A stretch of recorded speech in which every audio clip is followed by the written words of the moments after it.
Hello everyone, आज हम पढ़ने जा रहे हैं class 11 chapter 2 basic accounting terms. इस चैप्टर में जो है हम सारी टर्म्स डिस्कस करने वाले हैं जो कि हम आगे के यूनिट्स में पढ़ेंगे, जो हमारे लिए बहुत ही इम्पोर्टेंट है। पहली टर्म है हमारे पास बिजनेस ट्रांजैक्शन। बिजनेस ट्रांजैक्शन क्या होता है?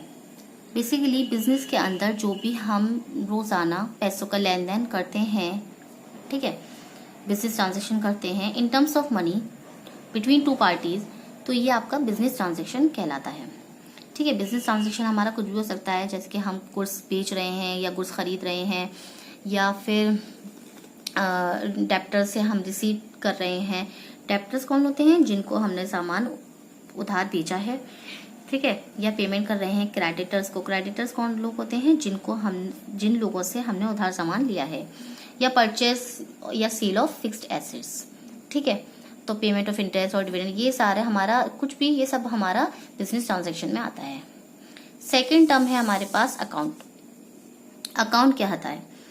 अकाउंट होता है आपका किसी भी एक चीज या खास इंसान का जो कि हम अकाउंट बनाते हैं।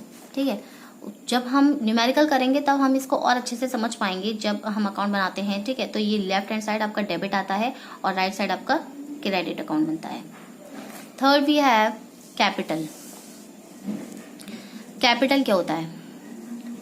कैपिटल क्या होता है? Capital is the amount invested in enterprise by the owner. Capital क्या होता है? जब हम कोई भी बिजनेस शुरू करते हैं तो बिजनेस में जब हम स्टार्टिंग में जो पैसा लगाते हैं वो आपका कैपिटल कहलाता है। ठीक है, अगर दो या तीन पार्टनर या उससे ज्यादा पार्टनर्स मिलकर पैसा कंट्रीब्यूट करते हैं तो वो आपका पार्टनरशिप कैपिटल कहलाता है, या फिर कोई शेयर होल्डर्स पैसा कंट्रीब्यूट करते हैं तो वो आपका इक्विटी शेयर कैपिटल कहलाता है। तो कैपिटल हमारा बराबर होता है एसेट्स माइनस लायबिलिटीज। ये सारी टर्म जो है ये अभी हम आगे डिस्कस करने वाले हैं। नेक्स्ट है आपका ड्राइंग। ड्राइंग क्या होता है? बिजनेस से अपने पर्सनल यूज के लिए जो हम पैसा निकालते हैं वो आपका क्या है? ये आपका ड्राइंग्स क्या होता है? ड्राइंग्स क्या होता है? बेसिकली बिजनेस से अपने पर्सनल यूज के लिए जो हम पैसा निकालते हैं वो आपका ड्राइंग्स कहलाता है। Drawing reduces the capital of the owner. Drawing क्या करता है? आपका ओनर का कैपिटल रिड्यूस कर देता है। ठीक है,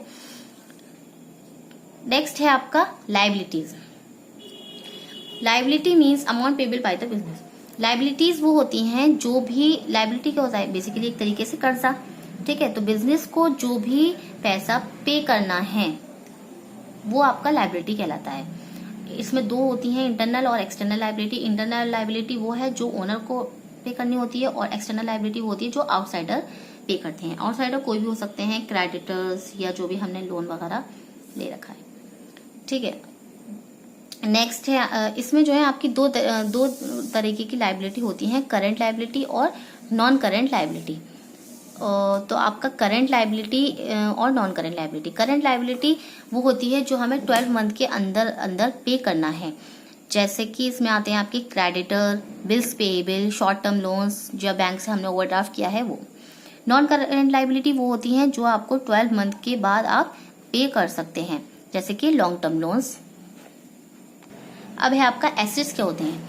एसेट्स वो होते हैं जो, एसेट्स बेसिकली वो होते हैं जो वो चीजें या वो जो भी चीज भी हो सकती है, वो कुछ भी है। एसेट्स वो होते हैं जो आपकी बिजनेस की वैल्यू को बढ़ाते हैं, जैसे कि land, building, furniture, machinery, debtors, ठीक है, stock, cash, bank balance, goodwill वगैरह, ये सब आपके एसेट्स हैं। एसेट्स में आपके दो हो जाते हैं, एक टेंजिबल एसेट और दो होते हैं, टेंजिबल एसेट और इनटेंजिबल एसेट। टेंजिबल एसेट वो होते हैं जिनको हम टच कर सकते हैं, जैसे कि furniture, land, building, computer, machinery. Intangible assets वो होते हैं जिनको हम टच नहीं कर सकते, जैसे कि goodwill, copyright, trademarks etcetera. Assets को दो कैटेगरीज में क्लासिफाई किया गया है, तीन कैटेगरी में क्लासिफाई किया गया है। ठीक है, non current asset, current asset और एक फिक्टिटियस एसेट। तो नॉन करंट एसेट आपके होते हैं वो एसेट्स जो कि नॉन करंट एसेट बेसिकली होते हैं जो एसेट फिक्स्ड एसेट होते हैं जो कि बिजनेस में रखे गए हैं ताकि हम इनसे पैसा कमा सकें।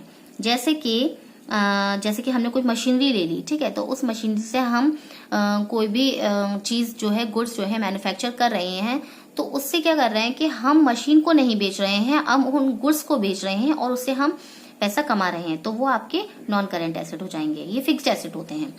करंट एसेट वो होते हैं जो करंट एसेट बेसिकली वो होते हैं जो आपके शॉर्ट पीरियड के लिए होते हैं, जैसे कि बिल्स रिसीवेबल, प्रीपेड एक्सपेंसेस, ठीक है। थर्ड एसेट है आपका fictitious asset. Fictitious asset basically ना तो ये टेंजिबल एसेट होते हैं और ना ही ये इंटेंजिबल एसेट होते हैं। ये सिंपल, ये हम इसको कह सकते हैं कि ये इमेजिनरी एसेट होते हैं। मतलब अगर हम इसको हम ये बैलेंस शीट में, मतलब ये है कि ये जो बैलेंस शीट में शो तो करते हैं लेकिन इनकी कोई वैल्यू नहीं होती, बिल्कुल वैल्यू नहीं होती इनकी, ठीक है। नेक्स्ट है आपका रिसीप्ट। रिसीप्ट क्या होता है? वो अमाउंट जो हमें रिसीव हो चुका है या हमें रिसीव होगा एसेट्स को बेचकर या गुड्स या सर्विसेज को बेचकर, वो आपका रिसीप्ट कहलाता है। रिसीप्ट आपकी दो तरीके की होती हैं, रेवेन्यू रिसीप्ट और कैपिटल रिसीप्ट।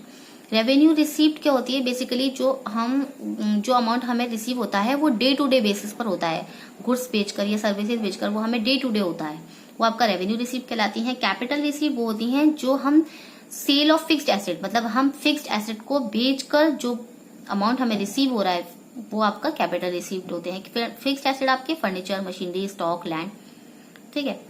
नेक्स्ट है आपका एक्सपेंडिचर। एक्सपेंडिचर क्या होता है? एक्सपेंडिचर से हमें समझना चाहिए सिंपल कि एक्सपेंडिचर क्या होता है? खर्चा। कोई भी चीज जिसमें हम खर्चा कर रहे हैं, एसेट्स या गुड्स खरीद रहे हैं, ठीक है, उससे हम खर्चा कर रहे हैं, वो आपका एक्सपेंडिचर कहलाता है, ठीक है। तो इसमें तीन तरीके के होते हैं, कैपिटल एक्सपेंडिचर, रेवेन्यू एक्सपेंडिचर और डिफर्ड रेवेन्यू एक्सपेंडिचर। तो कैपिटल एक्सपेंडिचर वो होता है जिसमें कि हम मशीनरी खरीद रहे हैं गुड्स बनाने के लिए, वो आपका कैपिटल एक्सपेंडिचर, मतलब फिक्स्ड एसेट को खरीद रहे हैं। रेवेन्यू एक्सपेंडिचर जो हम डे टू डे खर्चा कर रहे हैं, सैलरी पे करना, रेंट पे करना। डिफर्ड रेवेन्यू एक्सपेंडिचर में आता है आपका एडवर्टाइजिंग एक्सपेंडिचर, जिसमें कि हमने कोई एडवर्टाइज किया और उसका फायदा हमें कुछ सालों के बाद होगा, तो ये आपका एडवर्टाइजिंग एक्सपेंडिचर में आता है। इसके आगे की जो टर्म्स हैं वो हम नेक्स्ट वीडियो में कंटिन्यू करेंगे। Thank you.